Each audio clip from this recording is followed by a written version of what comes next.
Salamat.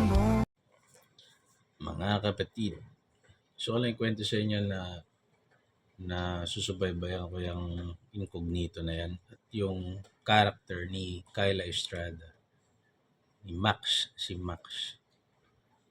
Yan yung character niya dyan, yan yung tipo ng babae na hindi na pinakakawalan. Can you imagine, she is a capable woman.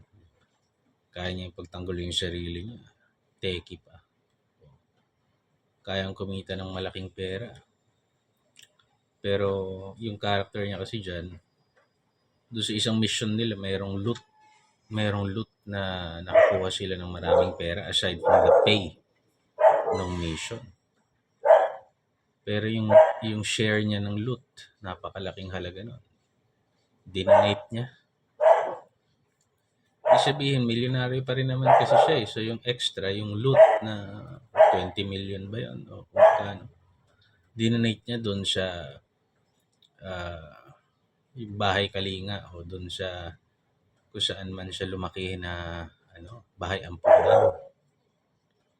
So hindi mukhang pera, hindi ganid.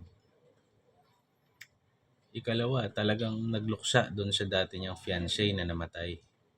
May fiancé siya dyan sa story eh. Mahal na mahal niya, ang tagal niya naging loyal, ang tagal niya hindi makabitaw. So grabe magmahal. Pangatlo, tignan niyo naman yung ginagawa niyang pag-aasikaso kay JB. Di naman sila. Di man sila magjowa dyan. Pero nag-alala siya dahil may feelings siya kay JB, dun yung character ni Richard Gutierrez. Di niya iniwan yung tabi. Naalagaan niya. So makikita mo siya magmahal, loyal, faithful, honest. Hindi mukhang pera, pero kayang kumita ng sarili niyang pera.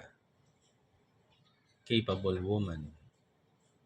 Putya, pag dumaan siya buhay mo yan, huwag mo nang pakawalan kasi baka wala nang dumaan pa muli. Marami ako nakita kasi mga lalaki na nagtataka ako. Bakit pinakakawalan pa nila yung mga ganyang klase? Minsan nasisilaw sa itsura, minsan nasisilaw sa merong mas malandi, may mas maganda, may mas fun. Pero nakakawala yung mga karapat dapat mahalin. So yung character niya na yon, ang ganda, no? Ulitin